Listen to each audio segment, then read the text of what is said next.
Dink. What? You said sure. That doesn't mean hold on while I get ready. That means I'm not ready. Give me a second. I mean, it all worked out in the end. Yeah, I guess it did. You're the one who has to line this all up, so. It's true. It's true. I do that. I do that. You can start recording whenever you want. All right. Well, I'm kind of tired today because I cast 11 hours of StarCraft over the weekend and then streamed 4 hours on my own Twitch channel. And that's pretty much my waking hours for Saturday and Sunday. Oof. You streamed a lot of StarCraft. It was a lot of sitting in this chair that I'm in right now, staring at a screen where StarCraft is happening. How do you feel about it? It wasn't my best work. I'm not gonna lie. It was. I mean, it was really some great stuff. We need to get more like non-Korean people over onto Africa, because we were casting this stuff kind of when they're asleep, middle of the day-ish, over on our side of the world. So we were getting like 32 people watching. It was like QXC versus Puck. I mean, legends in StarCraft. Yes, not Koreans, maybe not even like top Europeans, but as far as the North American scene goes, I think if people knew that QXC was playing Puck in a best of 7, they'd have been like, heck yes, let's go. But Africa just doesn't have the reputation. It doesn't have the popularity. People who were there were like, yeah, my stream crashed again. It's like, yeah, sorry about that. So I really think people are just like, yeah, Africa, I don't want to deal with crashes. It's not super user-friendly. It's way better over on Twitch. Sorry, guys. Twitch is where I live, you know? Yeah. I was watching that, and I'm thinking, man, I really don't have to deal with Africa's website, because every time I have to, log in, but it doesn't like my password manager, right? And so every time I go to use it, it then redirects me to the sign up page again for whatever reason. Brutal. Yeah, and then every time without fail, I have to resend the verification for my account, which is already verified from the previous time. Every time you log in? Really? Every time. Yeah, I don't know what's going on. Incredible. And then I was like, I'm sorry, Cup's on. Yeah. Now, okay, I didn't mention that part. The other part was Home Story Cup was happening, and that is a huge long event that takes the entire day for Saturday and Sunday. So basically, Laughing Games organized the whole thing, and he was trying to time it to where we would start after Home Story Cup ended, but that did not happen either on Saturday or Sunday. No. So yeah, we're like tweeting out stuff and Facebook posting, and I guarantee anyone who saw it's like, well, yes, that's nice and all, but Home Story Cup, which is totally fair. Yes. Yes, because do you want to watch Cyril? Do you want to watch Tasia? I think I do. I think I'd like to watch those players. So I totally understand. Yes, good. I'm glad you get it. Yeah. Anyway, it was still sad, though. There was... Okay, so a couple things. Last week we talked about the patch notes. And I said, I think Cyclones will be good. A lot of people worry they're going to suck butt. But I said, I really feel like those people are wrong. And then I cast a ton of new patch StarCraft, and I was like, hey... Cyclones are pretty good. That the ground lock-on ability is really good early game. It can wipe out a stalker in a PvT. It can do well, like just demolishing a roach while you're kiting away from it. Cyclones are fast enough to do that. That mag lev upgrade that does 800 damage on a lock-on is so good against dealing against Tempest Harass, which is something I've seen quite a bit of. So in short, I feel like the Cyclone is good. It's not overpowered, and it's not like you have to make them in every matchup, but they're good. They're not going to disappear from the meta at all at this point, I don't think. Right. I've seen some people not happy about it. Top being one of those people. Not happy about the Cyclone change? Yeah, no. In fact... Like he does think it sucks? Yeah, I posted the Twitch clip of him. Oh, I was going to watch that. I didn't. Yeah, I can find it again for you. Well, just tell me what it is. It's fine. Oh, it's him just yelling that the new Cyclones are trash and never make them. I like Top. He's great. Yeah. He's a good streamer. Yeah. I mean, he's very loud about it. He is. This was pretty soon after the patch came out, right? I want to say it was like a couple days ago, so yeah. I mean, there's a difference between... 2 days ago. 2 days ago. Okay. So he'd had some time with it then, is what you're saying. Yeah. Well, how about Home Story Cup? The stuff that you watch there, were Terrans making Cyclones? See, I was kind of more or less at work for all of it, except for the grand finals, Okay. which was a ZBT. So, did Innovation make any Cyclone? No, not there. Right. And the Cyclone Yeah. wasn't all that big in TVZ before anyway, so...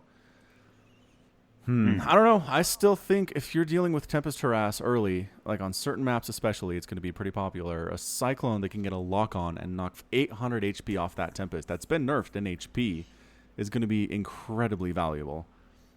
Yeah, especially now that Marines literally can't catch up to Tempests. So, Yeah. That is a problem. So anyway, so I feel vindicated. I feel vindicated that Cyclones are good.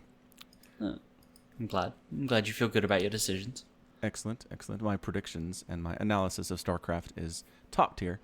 And number 2, the battle cruiser. So I said the battle cruiser being able to fire while moving is cute and all. It's nice, especially in early game. If you kind of rush a battle cruiser, it's amazing to be able to chase units and shoot at them, and amazing to be able to run away and shoot at your pursuers. I totally get that. To kind of float over a base and just constantly be firing the whole time, no matter what you're over, is great. But I said late game is going to be, still has the problem where a bunch of Corruptors wipe them out, a bunch of Vikings, a bunch of Tempest, whatever, Void Rays. And then I cast QXC versus BioIce and QXC versus Caleb Arrakis, who are both GM level Zergs that are, not top tier Zergs in the United States and North America, but getting there and pretty darn impressive in their own right. And twice he had super late Terran compositions that heavily featured battle cruisers, and he won both games. Okay. So basically what he did, and I mean, these are going to be posted on Laughing Games YouTube channel. We'll put a link in the description because you need to watch these just to see kind of late game battlecruiser technique that QXC was employing there. But bottom line, he got a bunch of Ravens, he got a bunch of battlecruisers, got some tanks for the ground, got some Cyclones and some Hellbats for the ground. And then when the Corruptors flew in to wipe out the battlecruisers, he would just anti-armor them. And then the battlecruisers would be trading pretty darn efficiently with them there, too. He'd Yamato cannon Corruptors as they'd get close enough to get shot in the face, one-shotting those guys. And it was some pretty darn efficient trades. And then, even if a Corruptor ball got a battlecruiser down to low health, he'd just tactical jump out. Right. Standard. So it takes... Yeah, standard tactical jump, battlecruiser era tactics there. Yeah, so I thought it was really, really good. I mean, I thought it was some impressive stuff. The Corruptors are not trading nearly as well as I thought they were going to, at least in TVZ. And yeah, eventually they were very long games. It was a very patient strategy, but eventually he was able to force the Zerg player to mine out and then just beat him. So, and again, this is NA hero stuff. This is QXC, who hasn't exactly, made top 8 WCS events recently. And Caleb Arrakis and BioIce, who I like very much, but kind of the same story. But still, I just feel like there is some place for these guys in the late game for Terran, although I'm not as convinced on that one. Yeah, I mean, I like battle cruisers because, who doesn't like a giant capital ship? Right. But I'm not convinced their ability to move while shooting is enough to really push them into the meta, to be there consistently. Because we kind of saw them every now and then when players weren't afraid to drop a map, right? When they were already ahead, they might get there if it gets there, right? Yeah, but kind of. Yamato's been nerfed. The air-to-air, the laser cannon's been reduced in damage.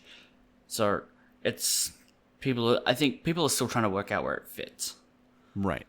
But I think with less damage, just being able to move while shoot, I don't think it's going to be huge anywhere. Yeah, I think you're right. And also, I did forget to mention there was one game QXC played against BioIce where BioIce successfully was able to neural parasite the battle cruisers, tactical jump them into enemy territory instead of away, and just wipe them out that way. So even if you couldn't kill them necessarily, they were stuck over a bunch of spore crawlers and they couldn't tactical jump out, and they tried to slow crawl their way home. Right. So I think that is something BioIce eventually started doing. He tried neural parasiting and just fighting with them, but then when the neural parasite wore off, or the infestor got burned down, which is more likely, then they just tactical jump out and they'd be fine. But yeah, if you use the jump while neural parasited, then the cooldown is still running when it gets back under Terran control, and then it's stuck over there and it's going to die. So I kind of feel like better Zergs are going to figure that one out, or have already figured that one out. And it doesn't matter how, it doesn't matter how bad your corruptors are when they've been anti-armor missiled. They're still going to do pretty well against a battlecruiser that's trapped behind enemy lines. Oh, yeah. They just trade that way.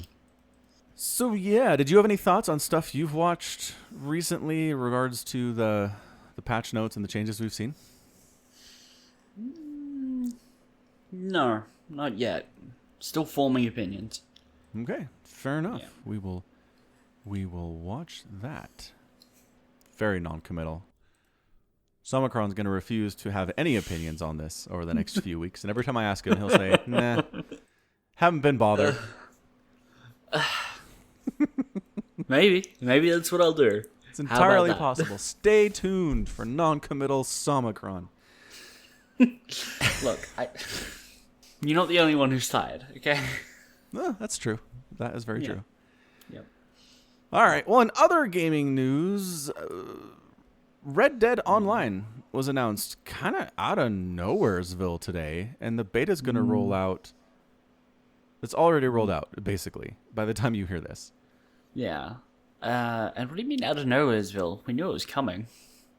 Oh, did they talk about this beforehand? Yeah. Okay. Good. Yep. Well, excellent. I was not paying attention. I was just like, Red Dead's really good. I'm enjoying a lot of clips about it. And then all of a sudden they're like, hey, here's the thing. It's going to come out tomorrow. I mean, we knew it was coming. We didn't know it was coming tomorrow. Okay. So they did kind of announce the date very abruptly. Yes, and it is the beta, quote unquote, for the online. Yeah. It's not shipping. That'd be insane. They're like, it's available to buy tomorrow. Have fun. Yeah, that'd be nuts. Good call. So anyway, it's really hard not to draw comparisons to Fallout 76 here, just because effectively it is Fallout 76, just from a different company and in a different setting. No, I mean the easier comparison is Grand Theft Auto 5, because it's exactly the same. It's the exact same developer and exactly what they did there, which is they had a single player game release, and then 2 weeks later they put out the multiplayer. That is an excellent point. I had not considered that at all. Probably because I've played exactly 3 minutes of Grand Theft Auto 5. Fair enough. I've enjoyed about 3 minutes of Grand Theft Auto 5. Okay. But I would not be surprised in like a month. Red Dead Redemption 2 is just microtransactions, shark cards like they have in GTA, where basically if you have money, you can troll the entire server and stuff like that. Yes. They just keep putting out new content for free, but it costs in-game money. And then the best way to get in-game money is to pay for it with real money. Right. Yeah. And anytime you're in a multiplayer competitive environment where real money can come into play and affect it in real ways, you just kind of break the whole system. Yeah. Okay, so probably the most...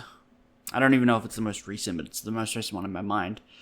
The Grand Theft Auto, you can set up in the multiplayer like corporations where you get to be the CEO and your friends can be like your henchmen, and you can pay them wages for doing quests, and you can get a bigger cut, but you also have to like supply them with weaponry, give you a whole kind of roleplay feel to it.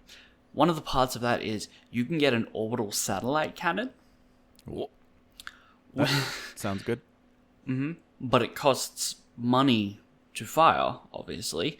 It costs like $1 million in-game money, which could take a while to grind. Or you could buy money and jump into an online server and fire it at anyone on the game and hit them for an instant kill. Can you imagine if that was a thing in the world? The US is just like, well, I mean, it kind of is with airstrikes and stuff with drones. Yeah. It just seems more intense from a satellite. Well, I mean, at least I guess with drones, it's not open to the public. Like, I can't just put in my someone's GPS coordinates to a website somewhere and get a drone strike on you. Yeah.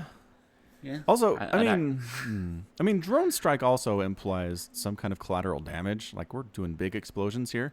Whereas what I imagine with the orbital strike is a laser comes down. It's about the width of a human. It just goes zap. Yeah.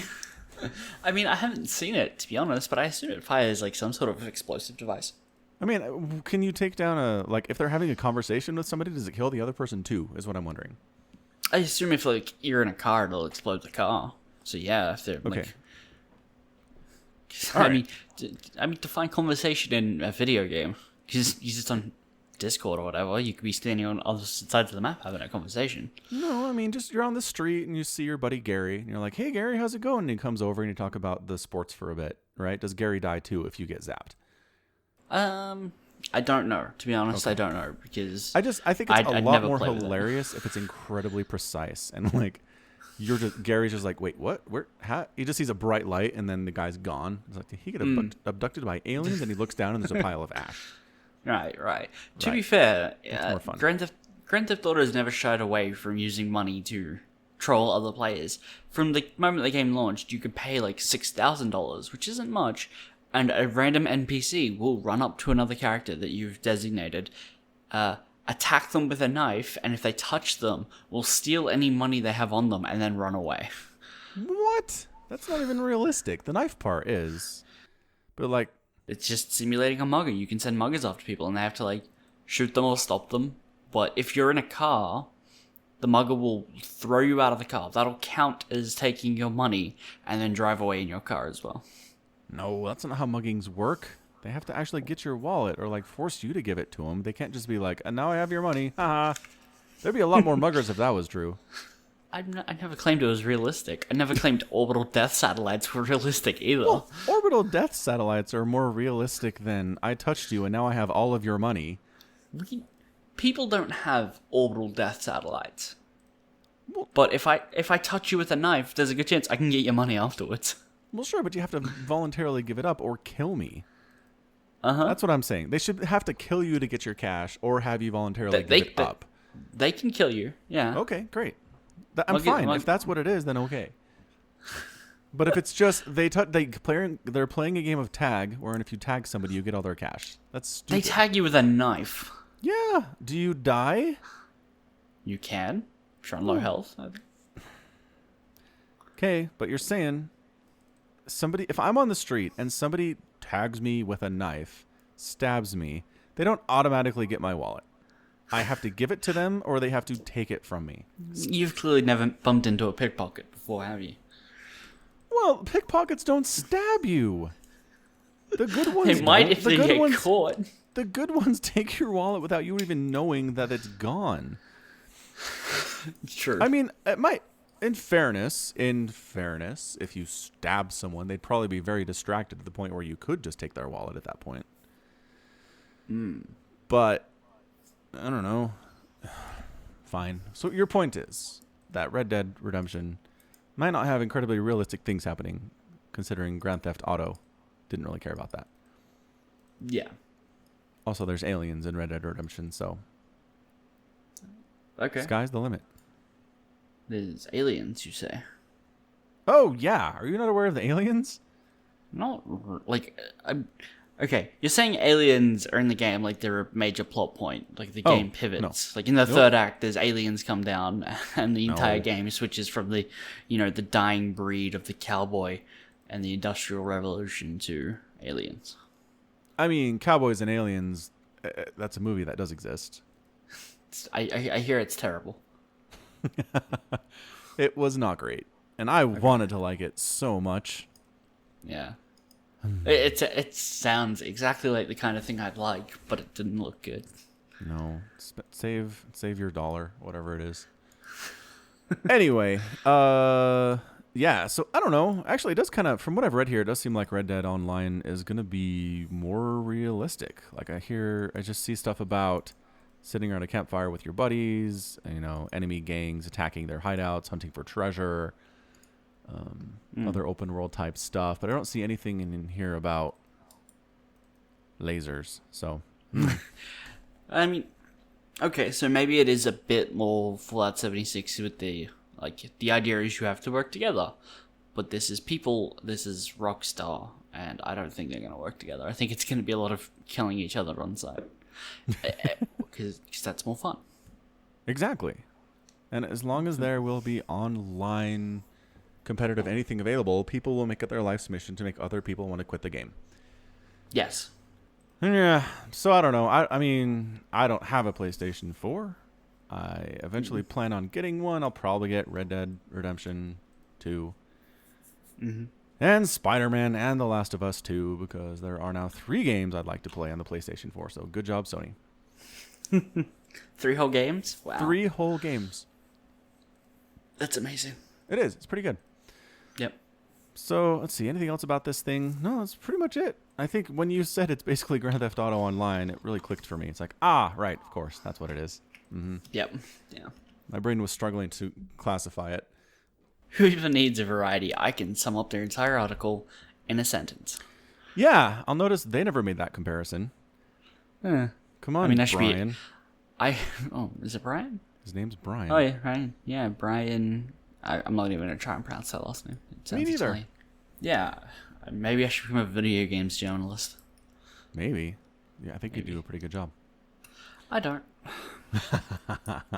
Oh, did you see, going back to Home Story Cup, did you see any of the clips that came out about Cyril? Like, of Cyril, not about him, of him, that are there? He was actually smiling and having fun and looking like a real live boy. Yeah, he was much less of a robot. Yeah. And he has an actual signature now. Oh my god, yes. He actually locked himself in a room for like 10 minutes and was like, all right, let's do this thing. Yep. It's so much better. I just thinking about that old signature makes me very sad. That's all. Yeah, I think it still needs a little like refinement. But I mean, the picture that we saw, he was riding on the bottom, like the back of a chair. So maybe it's just awkward, but I think he'll get there. I think it'll look good.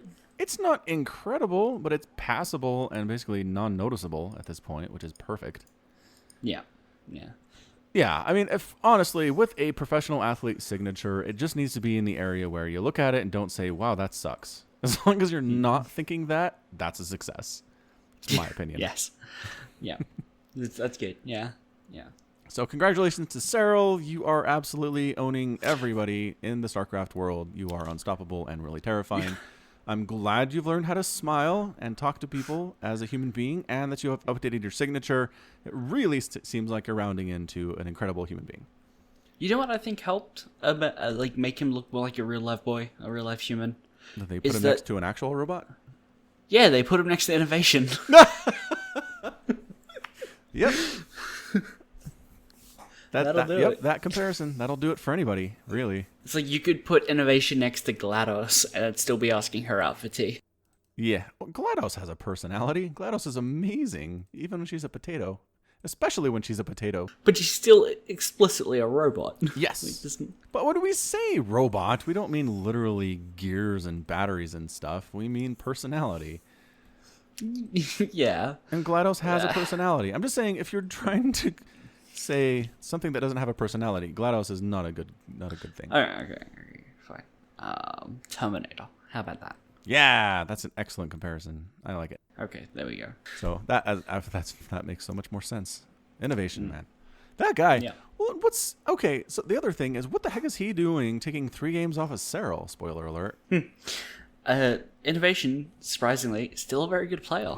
Well, but in where did we Korean qualifiers for WESG, Innovation went up against Dark and got absolutely thrashed by Dark. Like 3-0. 3-0. 3-0, and it didn't even look competitive. Innovation was like couldn't find areas to harass. He couldn't get any damage done. He just basically Dark was able to do whatever he wanted, and that was the whole series. It was amazing. Was this WESG qualifiers played on the old patch? It was. Mm-hmm. So okay, maybe it's a patch tearing thing. Yeah, well, it feels wrong calling Innovation a patch tearing, but what I was going to say is Home Story Cup was played on the new patch, and the test has been out for a while. Maybe he was like, okay, I didn't qualify for BlizzCon, I can just practice on this. Maybe. And so then when he had to go back to the old patch for the WASG qualifiers, he wasn't looking as good. Yeah, very possible. Yeah. Also, a lot of Terran representation, man. A lot more than I was expecting in that bracket. Again, I haven't watched a lot of it, but as I pulled up the bracket and took a look, we've got, I mean, that Hero Marine Fantasy Bunny innovation. I mean, that's four Terrans through that losers round, and then Hero Marine Bunny and the winners round, 3 Terrans among the 8 spots there too. So Is this WSG? oh no, this is Home Story Cup. Oh, okay. Sorry, I was talking about Home Story Cup and the Terran representation. Yeah, okay. That makes more sense. I mean, in fairness, both the quarterfinal and the final, the quarterfinal and the semifinal was all sorts of Zerg. So yes, it's a fair thing, but I don't know, a lot more Terran than I was expecting. I kind of feel like some of these changes are pretty good for Terran. Yeah, the Widow Mines really help. That's the weirdest thing. Everybody's like, holy crap, Widow Mines can be perma-cloaked, as though this wasn't the case for years. Without the upgrade. Right? Yes. It used to be like that, but now it's back. It's back, and it's worse, because you have to get an upgrade to get them. You could just straight up Widow Mine drop someone in the early game back in the day, and if they didn't have detection, they died. You could get it done so fast. Protoss were just at the mercy of that. Okay, this is also combined with drilling cores, so it burrows and unburrows faster. True. Right? True. Which a lot of players would have usually skipped when it was permanently cloaked. Drilling Claws was good, but hardly anybody ever got it. That's true. So the Widow Mine feels like it would play a lot different to a lot of new people who never used to get that upgrade. Because it's in and out of the ground faster, and it's permanently cloaked again. Yep. So it's good. And you've had now a year, a little bit longer, where it didn't stay cloaked. So players have gotten used to not getting detection for them. Yeah. So a lot of players have now just been trained to not worry about Widow Mines, and now they're better again. Yeah, I did see a clip. Who was it? There was a really good Protoss. I think it was Parting or someone who was playing against a Terran, and these Widow Mines just got burrowed as part of a battle outside of his front door. And he walks over and like chases away the Terran army and just doesn't bother to look for the Widow Mines. Like, it was just like, well, if there were any there, they fired, and I cleaned them up because obviously they're not cloaked anymore. And then he was wandering back over and lost like 3 immortals to them because he forgot that they could be perma-cloaked. It was amazing. Yeah. So I guess it seems weird to me that a professional StarCraft player would have to be like, wait, they can be permanently cloaked. This will take me several days to assimilate this information. Okay, I don't know if it's just the cloaking. I think it's the timing of the cloaking that they now have to work out, because there was no timing on drilling claws before this. It's like you never worried about a drilling claws timing attack. Yeah, but now you do. Which just also happens to bundle cloak. Yeah, I don't know. I hate Widow Mines. I hated them, especially back when they were permacloaked all the time. It's just you deal with ZVT, you'd be attacking the Terran player, they'd just be off your creep. If you went to go to try to surround them, they'd pull back. The Widow Mines would wreck your stuff. It was hard to pick them off because then the Marines would come forward and kill your Zerglings. It was a dance I didn't enjoy very much. Right. And I was glad when they went away, but now they're back. So hooray. Hooray for more of that. But yeah, we're definitely seeing a lot more Widow Mines in all matchups. Definitely going to see them for a while. Also, new Disruptor. Well, new old Disruptor. New old Disruptor, yeah. Yeah. Puck really seemed like he was having a wonderful time with the old Disruptor, man. Yeah, he was I've seen happy. Yeah, I've seen Pig having fun with it. So yeah, and I bet M. Canning just like cries himself to sleep every night out of sheer joy. I got to play another day with the Disruptors. How I like them. Yeah, I mean, it's really sounds like it should be a small thing. You know, the Purification Nova just detonates after 2 seconds instead of when it comes in contact with an enemy unit in the center. And it's like, well, no, it's actually everything. It's so good because you can't react to it. It's all entirely splitting at this point. I think we talked about this last week, but it's hard to deal with. Yeah. Terran especially until they get Liberators, which can kind of hold them back. Yeah. I was also going to make the point that one of the reasons why it probably feels so much better is when you only contact, when it detonates on contact, the ball moves in, and the first thing it hits is in the front half of the Nova, which is a sphere. So that's literally always going to be half the sphere getting no damage. Yes, exactly. Because even if they don't, if they've got like just a giant ball of Marines, it'll still only whatever's in the front half. And now you get the full sphere. So it's literally doubling the effect purification novas no matter what. Yep, doubling is pretty good. Yeah. It's hard. It's hard not to double the damage output of any unit and not have it be popular. Yeah. Actually, we were talking about that on stream yesterday, me and Laughing Games, where the maglev upgrade doubles the damage done by lock-on. Mm-hmm. Yep. And we were wondering what other upgrades double the damage output of anything. And indirectly, I think you're right, the Disruptor change is one. Mm-hmm. We were wondering about Stim. Okay. Like, how much does Stim increase the damage output for a Marine? That's a good question. Let's find out. The best part of the podcast, we Google things on air. Yeah. Stim increases movement speed and firing rate by 50%. So yeah, it doesn't double it. It's another half again. It's really great, but it's not even close to doubling. No. Yeah. So yeah, so not many things is what I'm saying. Not many upgrades will double the damage output of any particular ability or attack. I mean, Magfield's probably the only one that I can think of that... Yeah, so it's a really good upgrade, is what I'm saying. I mean, towards the end of the little tournament that I was casting, it seemed like every Terran we looked at was getting that upgrade really early, like as fast as they could, and then just doing as much damage with this incredible Cyclone ability as possible. Well, I mean, Cyclones previously would fall off in their use pretty quickly. Yep. So if you can't use them in the late game, there's no point getting the upgrade in the late game because you're not using them. Yep. So if you're going to use it, you have to get the upgrade early. That's the thing. But at the same time, 14 seconds, 2 Cyclones will kill a command center. Right. Yeah, I remember us talking about that. Even if it lifts. Yeah, it can't hide. Yeah. I'm half tempted to start to get, go back to Terran and just do Cyclone drops. 2 Cyclones at every base. And just pick off Nexuses and hatcheries and stuff. Well, I don't know how many hit points a hatchery has, but a Nexus has about 1,000 HP, 1,000 shields. So you would actually need 3 for a Nexus. That's true. Yeah. Hatchery has 1,500 life. Okay, so 2 would still do it. That'll do. Actually, no, I'm curious. How about Lair? Lair has 2,000 HP. So you have to get the hatch. It can't be a Lair if you want 2 Cyclones. Yeah. And then Hive has 2,500. Okay. So you'd actually need 4 for that. Yep. Makes sense. Okay. Yeah. The things we learn on this podcast, you and me. In other video game news, unless there was something else you wanted to cover as relating to the StarCraft patch. No, not really. All right. Super Smash Bros. Ultimate was leaked online weeks before its scheduled December 7th release. Yeah. It's interesting. So, does this happen to Nintendo? I don't recall this happening to Nintendo. Yes, for PC gaming, But how does this even happen with a Switch game? I don't understand. I assume a retailer just ripped it and then put it online because they get the copies in early. Got it sitting in their back room somewhere. Yeah, and that would be my guess. Man, I didn't realize they sent them that early. I mean, basically, the cutscenes and gameplay videos started showing up on YouTube over Thanksgiving. So that was even a week ago now, a few days ago. Yeah.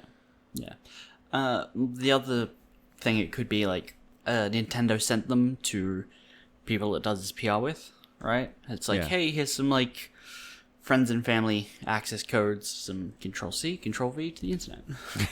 Yes. That's how copying codes works, right? Mm-hmm. Totally is. Yeah, I guess. I mean, well, and then they do send out copies to game reviewers as well, so they can have time to play it before they post their review. It's true.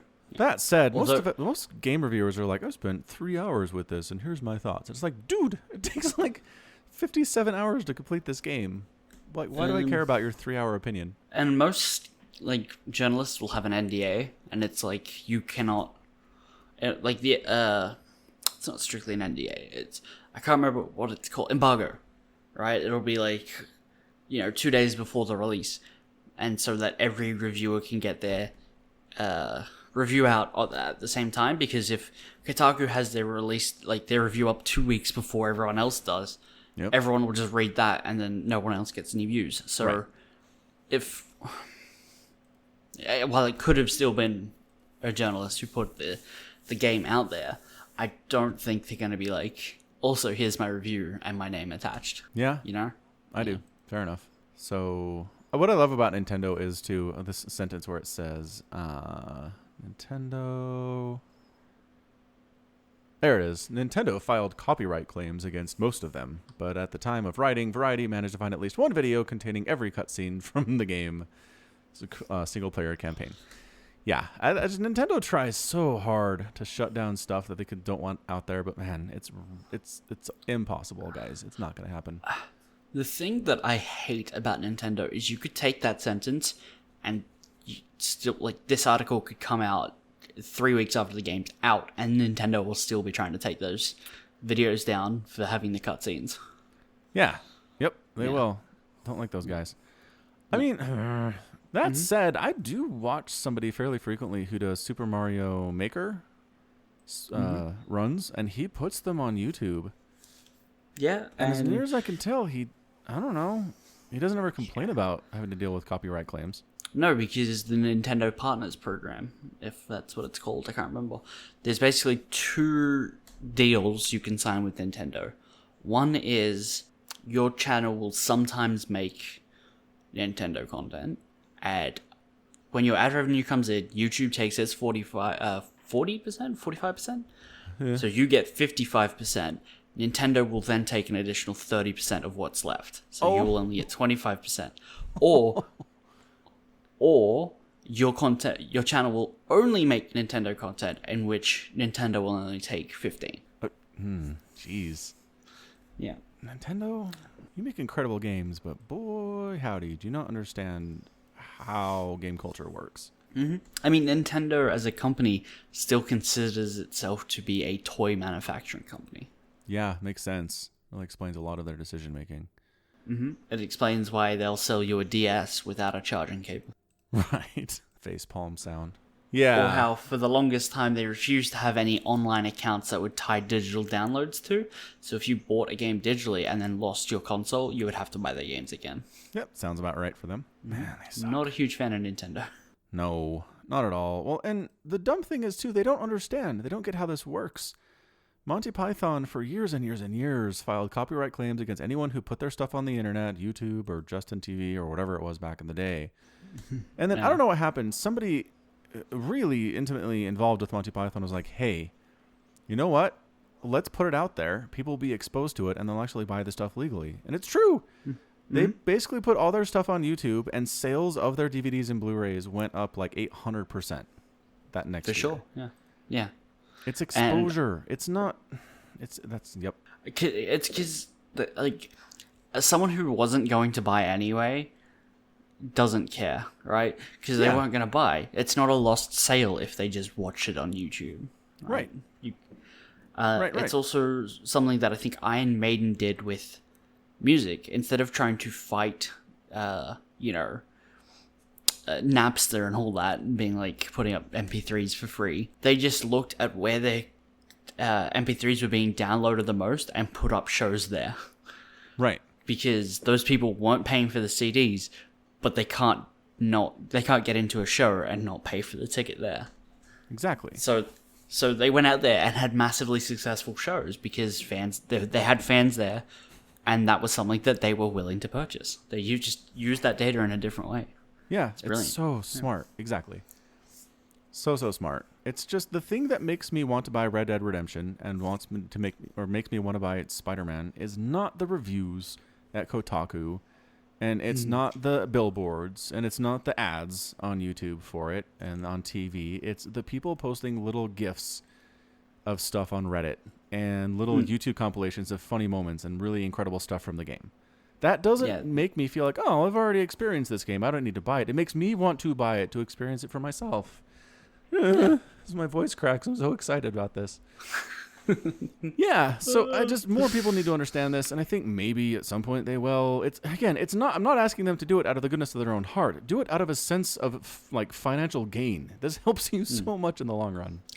I think a lot of Western developers at least understand the symbiotic relationship that games media and like Twitch streamers and stuff can have with their games. It's like, they're putting out content from your game, but that in turn can generate sales. Yeah. Add positive PR for it at the very least. Yep. Yeah. I mean, one of the things that made me want to get Fallout, the 76? numbers are hard. Oh, not even Fallout. God, Far Cry. Thank you. I was like, why aren't the numbers making sense? Because it's not Fallout, you idiot. Make me get the Fallout series was YouTube videos. Was people posting like, check out this cool thing I did, or here's me playing through. What?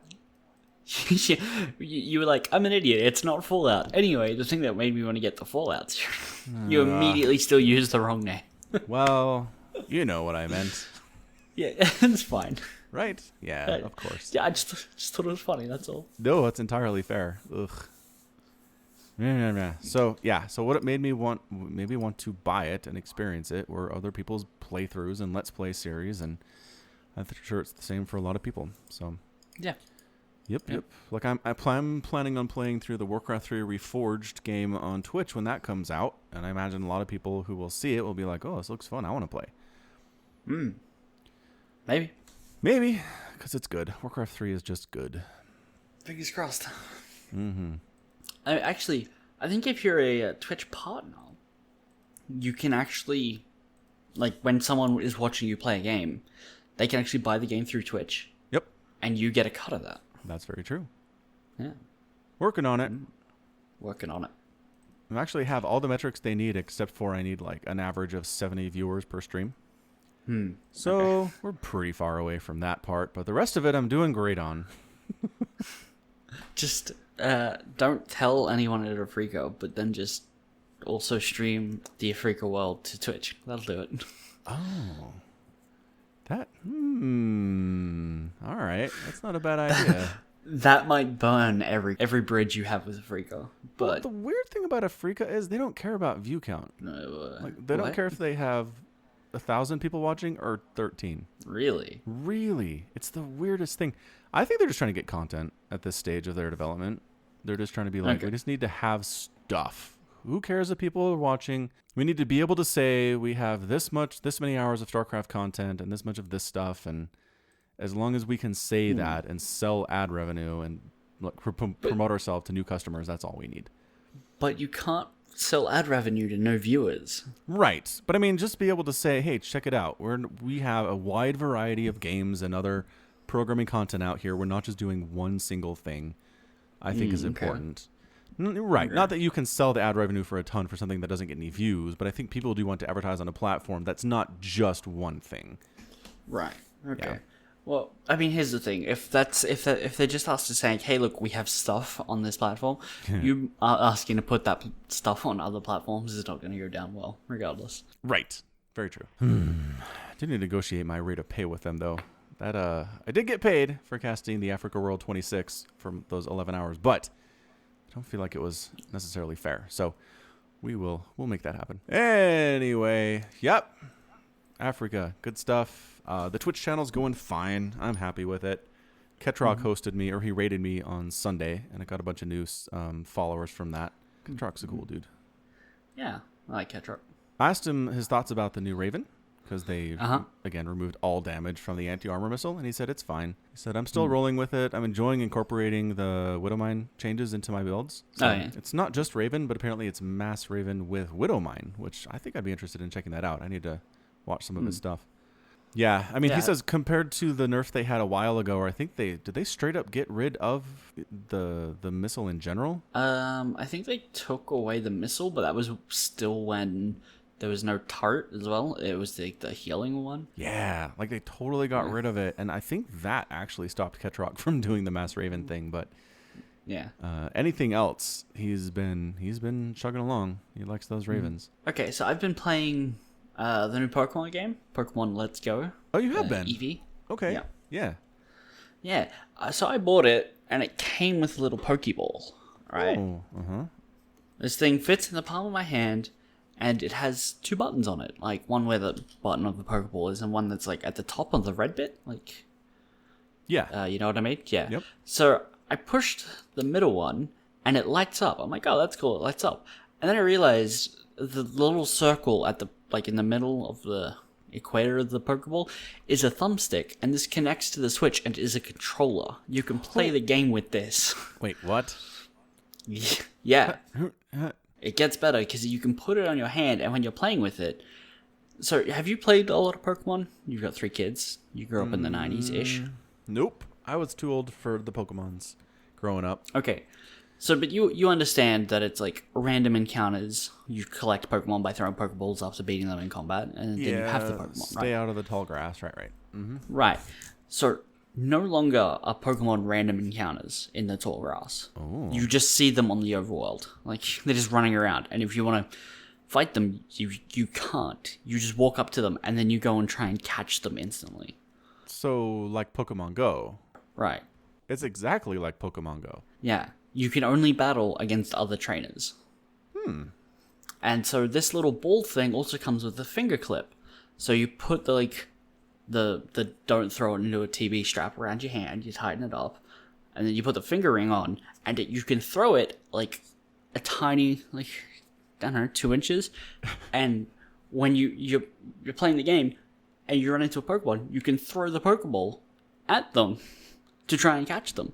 That sounds incredibly inaccurate. Like really hard to track. It feels really tedious. Yeah, or that. So I immediately stopped using it. I imagine your experience is not unique. Yeah. Other than that, I'm kind of enjoying the game. I don't really like not fighting to level up and stuff, because your Pokemon just get experience by catching more Pokemon. So it's like, oh, okay, I caught 3 Pidgeys and my Pikachu evolved. Not my Pikachu, my Charizard. Nice. Charmander. Pokemon, God. And also, because I got the Eevee, I didn't get the Pikachu. I get the Eevee edition. You can just find like 3 random people who will give you the proper starters, like the Squirtle, the Bulbasaur, and the Charmander. But the Charmander guy's like, I feel really bad. My Charmander is not getting any stronger. Do you want it? And then he goes, you haven't caught 50 Pokemon. Come back, because even I've caught more than that. You've caught Pokemon. He should be leveling up. What the hell's going on? I'm not going to do anything different. He's just like, here you go, have it. After you catch 50 Pidgeys. Wow. That's it's a not, lot of Pidgey. It's not even unique Pokemon. You just have to catch 50. That doesn't sound very fun. So, mixed review. Yeah, fair. And that's why I should not be a video games journalist. Because you'd give mixed reviews. Oh, because it's not exactly a polished review. It's not concise. Well, no, nobody starts with a polished review. You review it and then you polish it. It's a process. Sure. Anyway, yeah, I've kind of heard similar opinions. Some people like it a lot for what it is. Other people feel like it could be more. Kind of miss the other RPG elements and the battling elements just out in the world. So I get it. Yeah. It'll also connect to your phone and regular Pokemon Go, and you can switch Pokemon between them. So if you wanted to, you could start with like a max leveled Pokemon. They incorporated trading between Pokemon Go and Pokemon Let's Go before they incorporated trading between Pokemon Go and Pokemon Go. Can you still not do that in Pokemon Go? No, of course not. It's only but people have been asking for it for years now. Okay, not years. Years. Pokemon Go came out in 2016. Okay, fair. Yes. No, I don't still play it because it got boring because I couldn't battle other people or trade with other people at all, and you still can't. Hold on, I found a thing. You can only trade with registered friends, and you have to be physically close to the other person to trade. Garbage. So much garbage. The Pokemon on the DS, you can do what's called a mystery trade, where you can send a random person like any Pokemon that you have, and they will send the same thing back. You can send them a level 2 Caterpie and get back whatever they sent. Yeah, my kids have done this. So why restrict Pokemon Goes to like only people who are near you that you have on your friends list? Because it's Nintendo. Yeah, so apparently they did this in late July. So I'm not like way out of date, but I'm pretty out of date. 6 months. One of the things here, well, no, 6 months, 5 months. Will I be able to check my friend's Pokemon's combat stats before agreeing to trade mine for it? The funny thing is that Pokemon stats are scrambled once it's evolved into trade. Depending on the level of friendship you have with the person you're trading with, the stats are tweaked to be more or less or around the same as they originally were. Wow. What? That is garbage. That is so garbage. Certain Pokemon can only be traded at higher friendship level. Why? Oh my god, that is so BS. Yes, Jimmy, I know that you're 6 and you really want Sarah's Clefairy, but you're not good enough friends. No, you only go to school with her and see her 5 times a day, but that's not good enough friends. Nope. You gotta go do some gym badges together. That's incredible. Nintendo, you're the worst in some ways. In other, just real quick world news, I just want to talk about this for a second. Okay. Russia's making some noise over in Ukraine again. Yes. Like captured some warships and whatnot. Mm-hmm. And I remember 5 years ago, we did this. Russia went over and took a piece of Ukraine, and the world looked at that and said, is this worth going to war with Russia over? And they collectively said, no. And everybody went back to what they were doing. Yeah. So, I'm sorry, like, Ukraine, we're real sorry about this. We're sorry that Russia's bullying you around and they want to take your land, but nothing is ever going to happen about this. Sorry, Bly. We love you, but... Yeah. Not enough to fight for you. Not enough. I mean, if Russia really starts making some imperialistic threats and starting to really start looking to conquer other countries, then sure, maybe then we'll be willing to get into a freaking world war with Russia. But just for Ukraine, probably not. So it's unfortunate, but yeah. It is. It really is. Like, I really feel bad for the country and the people in there, but it's Russia, man. They have a bajillion people and nukes. Actually, I remember seeing bits and pieces about the Crimea thing when it happened years ago. And it was basically something like 95% of Crimea's energy and food needs were, like, imported to that area. So Russia, like, taking it would actually be a net drain for them. It's just, I don't know, it's national pride is all it is, really. Yeah. Because then Putin got to, like, mint a coin. Yeah, exactly. With Crimea on one side and his face on the other. Yep, sounds about right. That's all it takes, man. Yeah, I mean, that's the whole problem with the UN and the Security Council in general, is any of the huge major world powers, if they want to do something, like, no one's going to stop them until they really, really start to threaten world peace. Yeah. Even with Hitler, he takes Poland and everyone's like, well, it's Poland. Come on. I mean, Poland, we like you, but maybe you shouldn't have been next to Germany. Yeah. Then it was only when they started rolling into other countries after that they were like, all right, this is serious business. Fine. World War it is. Yeah. And even then, America was like, you know what, we'll pass. Yeah. It's way across the ocean. It doesn't affect us at all. They don't have any allies near, like, Hawaii or anything. Like, they can't even get to mainland U.S., let alone our territories and stuff. No, I think there were military, like, analysis studies done that said nobody was capable of striking Hawaii. We were dumb. Yeah. Yep. Then they poked the bear, and then America got involved, and that's it. That's it for world events. You ready for a sports minute? Always. What? You just sound so sad. Yeah, I guess we could do sports. Do you know Strong Sad from Homestar Runner? No. Is a character that is consistently just sad and depressed a lot. You sounded like Strong Sad when you said that, so that's all. Okay, fair enough. All right, you ready? Yeah. All right, 3, 2, 1, go. It was the Holy War on Saturday. Well, last Saturday for you guys. Once again, Utah beat BYU for the 9th or 10th time in a row. I lost track a while ago. But this time was different because BYU was up 20-0 at halftime, and I was watching it with my brothers, and we were very, very happy about that. The defense looked good. The offense looked good, but it was not to be. We got outscored 25-7 in the second half and lost 35-27.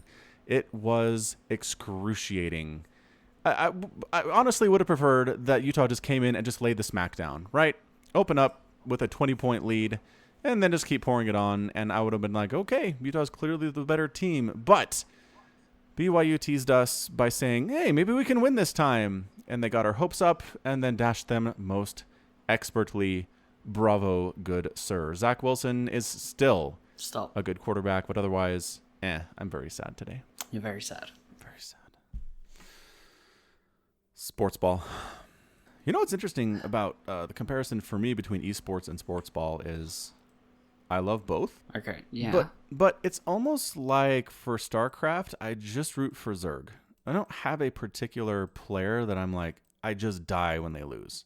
Right. Whereas in sports ball, I have teams. And Okay. it's not, I mean, it's really a big difference between StarCraft and other sports ball is there's no such thing as like Protoss Zerg. There's no races within basketball or within football. So there's no sub-context, like a sub-group that you can identify with. In like, so with StarCraft, if you like identify as a Zerg, Yeah. no matter who's playing, you can always have someone to root for. But in sports ball, if BYU isn't playing, you don't care. Yeah, well, I care. It's fun to watch, but I don't have like a vested interest. Right. Yeah. Okay. Yep. I never actually realized that until now. So I'll have to investigate that some more. Maybe talk about it some other time. I still keep thinking Cyril's gonna leave. Leave? Yeah, that's what every great Zerg does. They come in, they win a few championships, and then they leave. Yeah. No, you're right. You are not wrong. Like, the greatest Zergs in StarCraft history all have some level of they got banned forever, or they disappeared off the face of the planet, or they never won a major again. Like, it's the weirdest thing. You don't have the lifers. You don't have the lifers that Terran and Protoss do, where they just, you got a decade straight of Flash and Bisu, and Jaedong's probably your best bet, honestly, and he's a Brood War player. As just being a long-term, incredible, elite, always great, always around Zerg. But as far as StarCraft 2 goes, you're right. It's just been one Zerg hero disappearing after another. Yeah. I mean, people still consider Life to be a top 5 StarCraft 2 Zerg player. And he got banned from StarCraft competitively years ago at this point. Anyway, I mean, it would be pretty amazing if like the first consistent Zerg, just strong Zerg player for a decade is a foreigner. That would be really interesting. And then he leaves. Yeah. Goes runs a fruit stand with Fruit Dealer. Oh, fruit dealer. Oh, fruit dealer. I love you so much. I miss you. I hope you're okay. All right. On that sad note, I think that's going to be it. Unless there's anything else you want to cover. No, I think that's it. All right. Thanks for listening to the podcast, everybody. There's a nice Patreon link in the show notes. Feel free to support the pod if you listen to it every week. If it helps you get through your commute, your hour-long commute that you hate, listening to us makes it better, then, feel free to throw us a couple pennies here and there. You can also find merch in the show notes. There's mugs and hoodies, and Summicron has ideas for further designs of stuff that you can buy. So watch out for that in the future. Yeah, there might be something coming. Yeah, there could be. And yeah, that's about it. It's going to be it from us. Until next time, as always, thank you so much for listening and spending time with us, and you take care of yourself.